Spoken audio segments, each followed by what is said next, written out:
Muy buenas noches, estimados colegas. El día de hoy vamos a conversar sobre estrategias de enseñanza. Para poder desarrollar este tema, tengo aquí presente a Marco García, Alan García, Silvana Falconi y Miguel Ángel Ortiz. En esta oportunidad, tengo el agrado de mencionar al autor Juan Ignacio Pozo, quien es doctor en psicología de la Universidad de Madrid. Dentro de sus investigaciones están centradas en el aprendizaje de diferentes dominios del conocimiento. Es experto en psicología del aprendizaje, estrategias de aprendizaje a nivel superior, además de prácticas docentes. Dentro de algunas de sus obras están las teorías cognitivas del aprendizaje, aprendices y maestros, entre otras. Estimado Miguel Ángel. Buenas noches, colegas, profesores. Gracias por la invitación a esta entrevista entre profesores sobre estrategias de enseñanza. La primera pregunta que me hace Vanessa acerca de cómo es que se enseñan los contenidos conceptuales según Juan Ignacio Pozo, voy a resumirlo de esta manera. Si tenemos que enseñar un concepto, primero tenemos que separar hechos y datos de conceptos. Cuando se tratan de hechos y datos que el alumno debe aprender, se puede hacer bajo el camino de la memoria, siempre y cuando estos datos y hechos sean solo para una actividad próxima. En cambio, si estos datos o hechos se van a necesitar para posteriores actividades de aprendizaje, debe tener un marco de significatividad. Es decir, que debe ser algo significante para el alumno. Significante significa que tiene valor, que vale la pena ser aprendido. En cambio, cuando se trata de la enseñanza de conceptos, allí vamos a referirnos a aprender, por ejemplo, las propiedades de ese concepto, su naturaleza, sus características. Por ejemplo, quiero aprender qué es el cuarzo. Si el profesor quiere enseñarle al alumno lo que es el cuarzo, tiene dos caminos. O se lo enseña vía descubrimiento o se lo enseña vía exposición. Si es descubrimiento, tiene que atravesar por algunas etapas y esas etapas las tiene que crear el propio docente. Por ejemplo, secuencias de aprendizajes donde tiene que haber observación, análisis, síntesis, toma de datos, resultados, conclusiones, generalizaciones. Ese es el método por descubrimiento, cuando se quiere aprender un concepto. Y el otro camino es el método por exposición. Pero al decir exposición, tenemos la posibilidad de hacerlo de manera oral o por escrito. El método por exposición lo podemos utilizar de manera oral o por escrito. Si es de manera oral, hay que trabajar con una secuencia de actividades, eso es la sesión de aprendizaje, donde voy a presentar una buena motivación, un conflicto cognitivo, donde voy a tratar de presentarle diagramas, esquemas, mapas, cuadros, de tal modo que el alumno internalice ese concepto que yo quiero que aprenda. Si se trabaja por la vía escrita, todo eso que lo hago por la vía oral lo tengo que poner en el papel. De tal modo que el alumno, en vez que escucha al docente y participe de la sesión, él va a leer todo ese proceso didáctico. Entonces, resumiendo, cuando tenemos que enseñar conceptos, datos y hechos, los datos y hechos lo podemos enseñar bajo la vía de la memoria. Pero si son significativos, se van a emplear más adelante, van a ser muy útiles, vamos a darle, digamos, un toque de aprendizaje significativo. Es decir, que el alumno tiene que razonar, tiene que aprender pensando. En cambio, cuando son conceptos, podemos utilizar dos caminos. El camino de la exposición, escrita u oral, en una sesión de aprendizaje, 2 sesiones tal vez, o el camino del descubrimiento, el método por descubrimiento, en donde hay una serie de etapas que el alumno va a cumplir, guiados por el docente, hasta que llega al concepto que queremos que internalice. Y no solo eso, sino que dentro de ese concepto están las propiedades, las características, las singularidades de ese concepto. Por ejemplo, el cuarzo. Quiero que el alumno aprenda lo que es el cuarzo. Lo más fácil sería decirle, anda, busca en internet, lee y mañana te tomo un examen. Ahí no hay ninguna enseñanza. Pero si yo preparo sesiones por la vía del descubrimiento, entonces tengo que hacer, por ejemplo, una experiencia. Le voy a traer el cuarzo y el alumno va a aplicar una serie de pruebas. Va a aprender, por ejemplo, qué dureza tiene esta piedra que le he traído, qué luz refleja, cuando se le da un golpe, cómo son los pedazos que caen, que se astillan. Le hago pruebas también de magnitud, le hago pruebas de tamaños, le hago pruebas de luz, de peso, de densidad, de tal modo que el alumno, cuando hace acopio de esa información, de esa piedra que le he traído, él mismo va a descubrir que eso es el cuarzo. Esto que usted me dio, profesor, es el cuarzo. ¿Y cómo lo he descubierto? Porque los manuales me dicen que tiene las mismas propiedades que yo he experimentado con este pedazo de piedra. Así entonces se trabajan los contenidos conceptuales. Eso es enseñanza. Desterremos la idea que enseñanza es darle el link al alumno para que lea por su cuenta y a los pocos días le estamos sometiendo a una evaluación. Eso no es enseñanza. Muy bien, hasta ahí entonces la respuesta a la primera pregunta de Vanessa. Gracias. Bien, siguiendo con nuestra charla sobre estrategias de enseñanza y aprendizaje, quisiera en esta ocasión pues centrarme en los contenidos procedimentales. Como sabemos, enseñar no es solo transmitir información de una cabeza a otra. Lo que buscamos nosotros como docentes en nuestros estudiantes es crear experiencias que realmente les enriquezcan, ¿no? Que crearles herramientas para que ellos puedan construir y poner en práctica y pensar críticamente sobre lo que saben, siempre en situaciones que les resulten pues cercanas y llenas de sentido. Este enfoque se alinea con las visiones de César Cole y Enric Valls, destacados profesionales de la educación psicológica, porque ellos promueven una educación que fomenta el pensamiento crítico, que fomenta la comprensión exhaustiva y la habilidad de aplicar el conocimiento en variadas circunstancias. Por ejemplo, César Cole es ampliamente reconocido por su enfoque constructivista en la educación. Él subraya la importancia de la construcción activa del conocimiento por parte del estudiante e interacción con su contexto.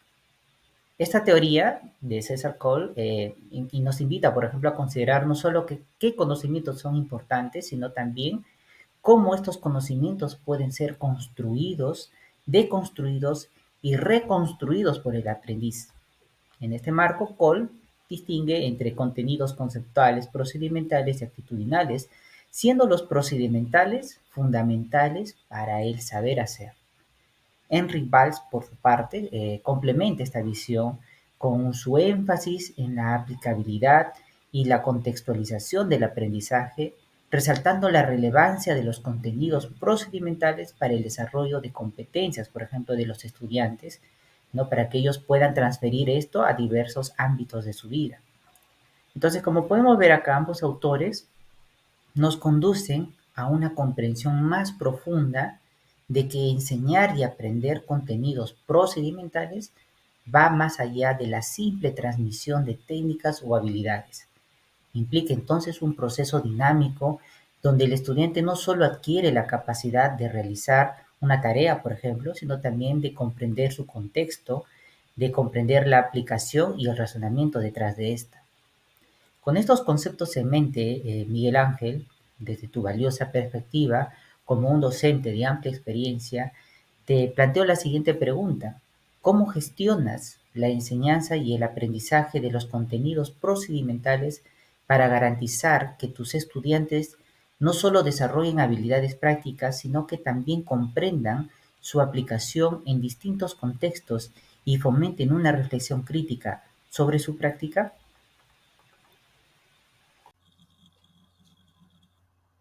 Gracias, Marco, por la pregunta que me haces referente a los contenidos procedimentales. Esta es la parte que más le prestan atención los docentes, los contenidos procedimentales. Pero primero tengo que decirte, Marco, y a todos los profesores, que aprender un contenido procedimental tiene graduaciones. Recordemos que el procedimiento que está aprendiendo el alumno no lo adquiere al 100% en una clase, en 2 clases. Es más, incluso cuando termina el ciclo o el curso, esto se sigue aprendiendo. Por lo tanto, hay etapas, niveles de aprendizaje. También otro principio de este contenido procedimental es que se aprende para aplicarlo, no se aprende para guardarlo. Y otro principio también importante es que los contenidos procedimentales utilizan los contenidos conceptuales, porque son las bases, las columnas que le van a dar pie para que entienda ese contenido procedimental. Bien, hay dos formas de enseñar los contenidos procedimentales. Una por una enseñanza directa. El profesor enseña, él lo hace, luego, al terminar, lo llama al estudiante y los dos lo hacen, verbalizando, explicándoselo, y luego viene la tercera etapa en que lo suelta al alumno y él lo realiza solo. Ese sería, digamos, el primer camino, el primer método. Y el segundo es mediante modelos. Uno de ellos es, por ejemplo, que el alumno va a seguir cómo es que acciona un experto a través de un video en vivo, a través de la explicación que se hace sobre el papel, etc. Eso entonces se llama por imitación. Y la tercera es cuando el estudiante reflexiona y valoriza lo que ya sabe, porque en su vida práctica de estudiante, o tal vez antes que sea estudiante, ya había aprendido ciertos procesos. Lo que le falta es reflexionar, evaluar, ordenar, estructurar lo que ya sabe. Y entonces allí estaría el aprendizaje de ese contenido procedimental. Y por último, el contenido procedimental tiene que diferenciarse del contenido conceptual, porque el procedimental hace.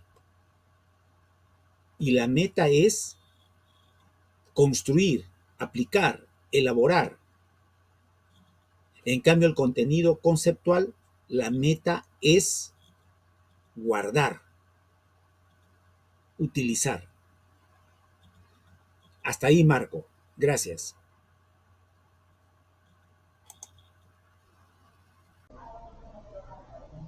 Continuando con el concepto actitudinal, tenemos al español Bernabé Sarabia Henry, catedrático sociólogo de la Universidad Pública de Navarra, España. Se licenció en psicología y también obtuvo un doctorado en filosofía y letras, con lo que se desempeñó de profesor universitario. Alan, gracias por tu pregunta sobre los contenidos actitudinales. Mira, en referencia a este tercer tipo de contenido, para cerrar, digamos, el conjunto de contenidos que van a desarrollar las competencias, porque estos tres se trabajan a la vez apuntando a la competencia que se ha elegido. Eh, Según Sarabia, eh, también son graduales, así como son graduales los contenidos procedimentales, lo habíamos dicho ya.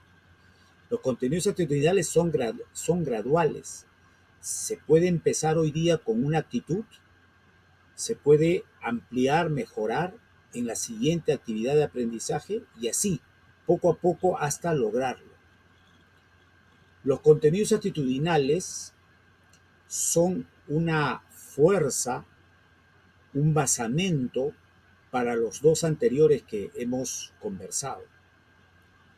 Es más, muchas empresas se fijan mucho en las actitudes de sus postulantes a puestos de trabajo. Y nosotros tenemos la misión, los docentes, tenemos la misión de formar esas actitudes que van acompañando a los otros contenidos básicos para la competencia. Sarabia nos dice que si es que el estudiante aprende y se identifica con las reglas, con las leyes que rigen su institución, se hace más fácil la adquisición, la formación de contenidos actitudinales. Un primer paso, entonces, es internalizar, hacerlo suyo, todo lo que significan reglas de comportamiento, valores de la institución. Y una segunda premisa es que los contenidos actitudinales se logran socializando al estudiante, no se logran estando solo. Por eso es importante trabajar estos contenidos cuando viene, digamos, el momento dentro de la secuencia didáctica de trabajar en grupo, en equipos, en colaboración, en cooperación, etc.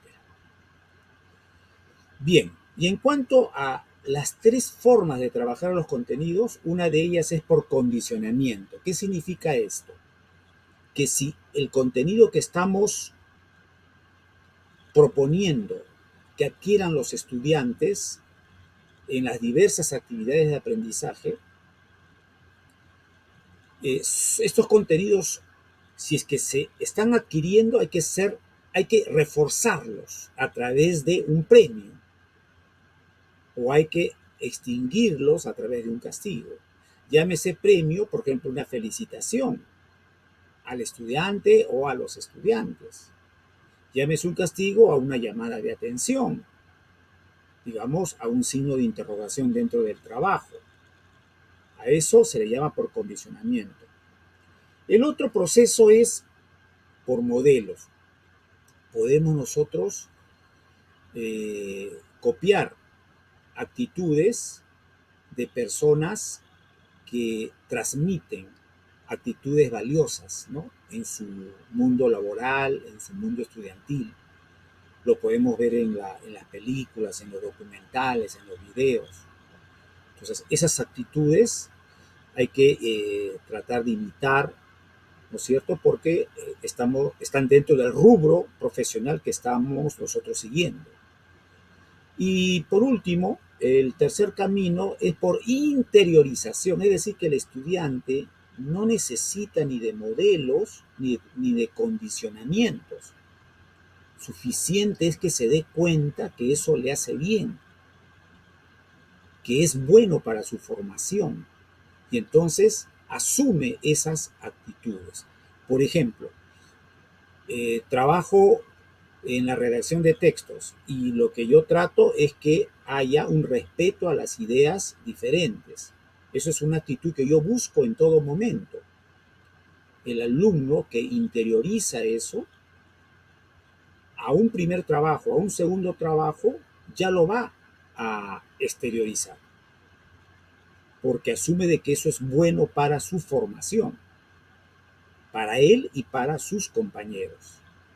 Entonces hemos hablado de 3 tipos o formas de encarar la enseñanza de los contenidos actitudinales: por condicionamiento, por modelos o por interiorización.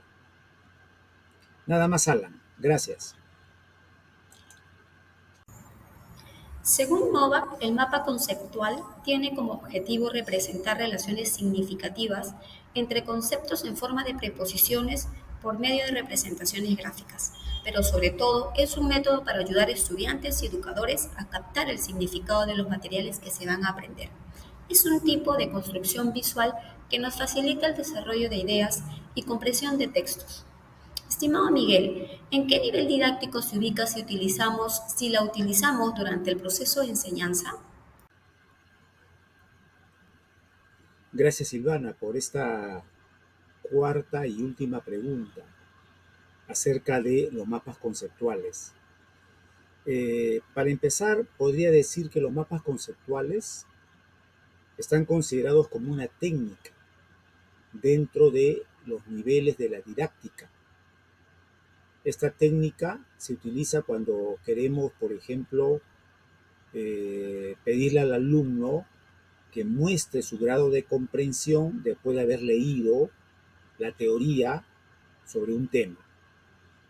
De esa manera, al organizar los conceptos, nos da a conocer, digamos, no solo su grado de comprensión, sino sobre todo el esqueleto, la estructura de ese texto, ¿no? Separando las ideas principales de las ideas secundarias.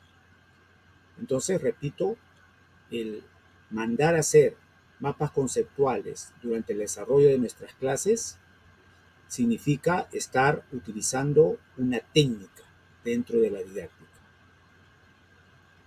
Ahora, es común observar que muchos estudiantes de los primeros ciclos generalmente confunden un mapa conceptual con un mapa semántico. El mapa conceptual, según Novak, acepta los rectángulos y las elipses. Y dentro de esos espacios o áreas van los conceptos. Y los conceptos se escriben con letras mayúsculas. El concepto es aquella idea que se forja cuando yo escucho hablar de ese concepto. Por ejemplo, si yo escucho mar, ¿cómo entiendo mar? De inmediato se me figura, pues, playas, olas, inmensidad, ruidos, rocas, ¿no es cierto? Interminable la cantidad de agua. Y entonces, si eso se figura y eso tiene que ver con lo que en verdad es mar, entonces estamos hablando de un concepto, el concepto mar. Eso se escribe dentro de ese rectángulo o esa elipse. El concepto tiene que ser dado por 2, 3 palabras a lo mucho. Puede ser un artículo, un presentador, puede ser el sustantivo y el adjetivo. Pero yo veo cuando los alumnos hacen sus mapas conceptuales, escriben oraciones. Es más, escriben definiciones, ¿no? Eso es por un lado. Por otro lado, lo escriben con mayúsculas y minúsculas y en letra corrida. Entonces, ahí hay una primera falta en cuanto a la elaboración de mapas conceptuales. Una segunda falla, diremos así, es que no colocan las palabras enlace adecuadas. Las palabras enlace se escriben con minúsculas y sirven para unir 2 conceptos. Y otra falta que observo en nuestros estudiantes es que cuando ya se llega a los ejemplos, porque primero hemos puesto pues, los conceptos más generalizables, luego vienen los conceptos que provienen de los primeros y luego los terciarios que provienen de los segundos, pero cuando ya llego a ejemplos, a casos, eso ya no es un concepto. Entonces, eso tiene que ser escrito sin rectángulos o sin elipses. Eso es una señal de que ya se acabó el organizador. Entonces, estos son algunos puntos que hay que mejorar, indicándole a nuestros estudiantes cómo trabajar un mapa conceptual, cómo elaborar un mapa conceptual verdaderamente. Ahora, aquí viene una pregunta que se la dejo a todos los colegas. ¿Hasta qué punto le hace daño a un estudiante utilizar las plantillas de mapas conceptuales ya preestructuradas sin que el alumno se preocupe en hacer, digamos, el arte, la disposición de los conceptos y sobre todo la lógica que tiene que haber entre concepto y concepto? ¿No? ¿Le da beneficios? ¿Lo perjudica? Me gustaría mucho dialogar eso en una próxima entrevista o el trabajo conjunto que tenemos nosotros los docentes. Muy bien, muchas gracias entonces y gracias a todos los colegas con los cuales hemos trabajado en toda esta jornada. Hasta la próxima.